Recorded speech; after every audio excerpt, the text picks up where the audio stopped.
Hello everyone, and welcome once again to another video for the channel. On this occasion, I bring you the full review of the new Cataclysm update, the Fleeing Storm update. And I think it is not necessary to mention it, but in this video only, we will show you everything new that this update brought. So if you are new and want to know absolutely all about this mod, I would recommend you to see my full review, where we talk about all the bosses and structures. In detail, I'm sure you might like it. But before starting, let me ask you to please subscribe and leave your like, since that will be helping me a lot to continue uploading content like this every week. That there is less and less time left to reach 100,000 subscribers. Please, I'm going without eating, and now I'm going to eat. With nothing more to say, let's go for the video.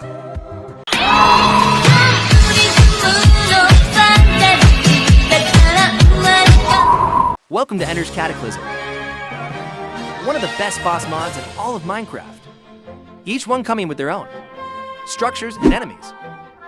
In addition, of course, a new and powerful weapons that will take you on your adventure in Minecraft to a totally different level. So please accompany me on this occasion to know all the secrets of this new update. Well, first of all, let's mention the changes and improvements that it brought. This updated the Fleeing Storm as the first change, and certainly the most important of all, is that from now on, all bosses will be respawnable. Because at the time of defeating them, a small spawn block will now appear, where we should place the respective eye. So now you can fight these bosses again, infinitely. We also have a small change in the texture of the melting anvil, and now it will have many more details. Well, before, it was very similar to the normal Minecraft anvil. Another curious addition, it was the new Cataclysm Fair album. We can obtain this as a reward for missions by defeating all 8 bosses that the mod brings. And finally, from now on, the Catacombs of the Maledictus can no longer be opened. Right-click only. Well, now we'll need to defeat an Afterganger to obtain the key. With this, now it will allow us to open the doors. Something that I certainly saw as necessary, and that even gives more progression to the structure. But well, since we're done with the whole issue of the new changes, now let's get straight to the new boss and its structure.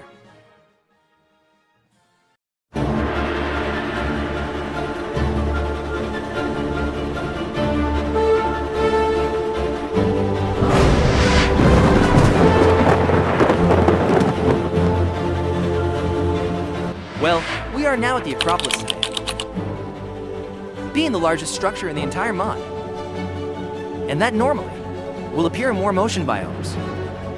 We can find it with the help of the Eye of the Storm, which will be as follows.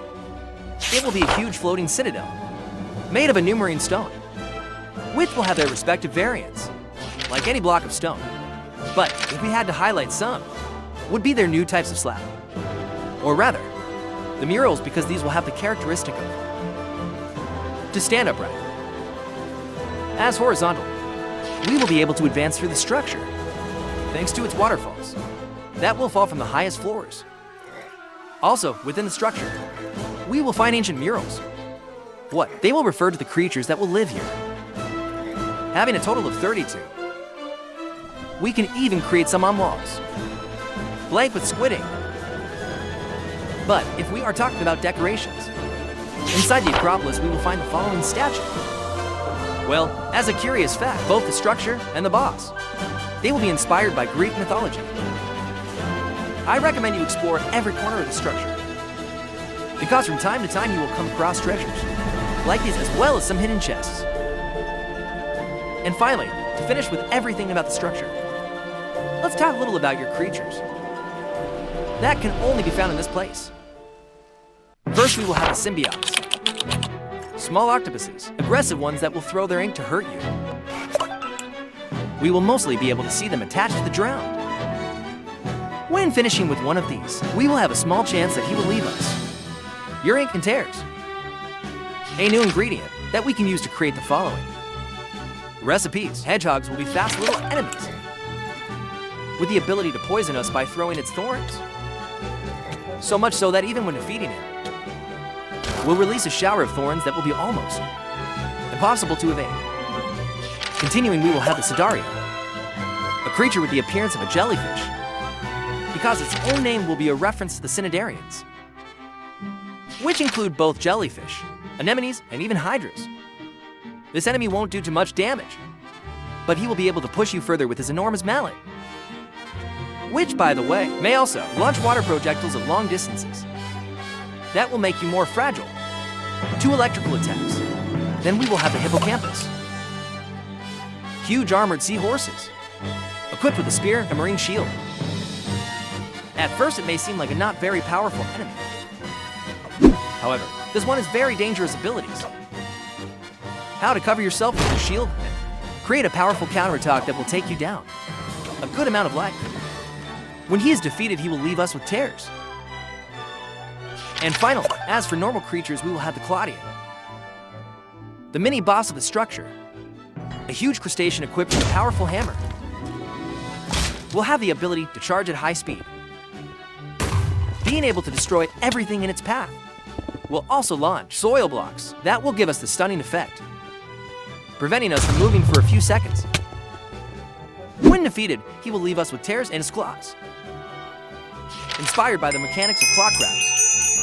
Orange, when equipped, it will give us a little more range to be able to build and fight. As a curious fact, the design of this monster, it's an inspiration from another boss in a Terraria mod, like the Coilfang Warlord from the game Hearthstone.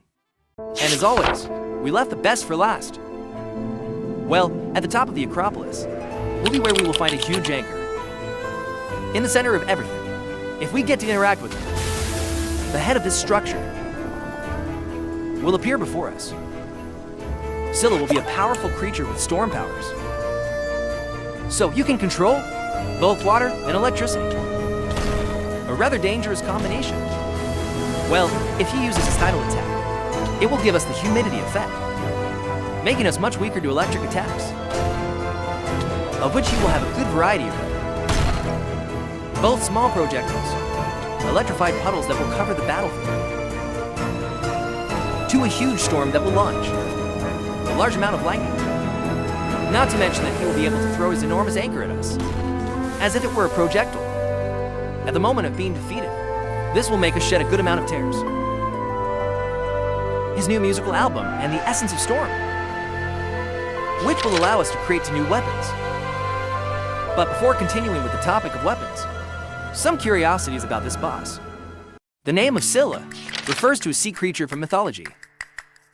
Riku was a beautiful woman who was cursed, becoming a terrible monster with multiple heads. This above all, being referenced in one of his most powerful attacks, and in the ghostly snakes that will surround his body. Scylla is the 8th boss added to this mod, and the second of feminine gender, right after Leviathan. Although this will be much more noticeable by its appearance and its inspiration in Greek mythology. Well, now, let's go with the explanation of the new weapons. First, we will have the Serranus, a huge battle anchor with 16 damage and 0.7 speed, but with an increased range of 0.5 blocks. When you have it in your hand and right-click it, we will be able to throw it, causing deals heavy damage to nearby enemies. While shift and right-click, we will create enormous waves that will push nearby creatures, giving them the effect of humidity. On the other hand, we will have the Strape, a powerful magic sphere with 10.5 damage, 1 point for attack speed, and range is increased by 1 block on it. By holding right-click, we will launch a powerful electric projectile. However, its maximum potential, it is about launching attacks on the ground. In this way, electrifying it and damaging enemies that get on top of it. This weapon, in combination with the waves that can create the battle anchor, turns them into one of the most lethal combos of the entire mod. As you could see, this new update is very good details and continues to improve in the construction section and creature animations. Well, if there is something to say, it is that at least the fight with the new boss, it feels like something fresh and exciting. as well as the new combat mechanics that offers you its new armament. But now tell me, what did you think of this mod? What did you like most about the new update? What other type of boss would you like to see in the future? Or also, what other type of mods would you like to see in an upcoming video? I'll be reading you in the comments. And well guys, I hope you liked it, that they had fun. That's the most important thing for me. Yes, if you liked the video, I would ask you to please leave your like. You will comment what you thought of this video. What other types of videos would you like to see on the channel? And also subscribe, that is very important. Remember that the Ignis is still the boss, most powerful of the entire mod. And see you in the next video, bye.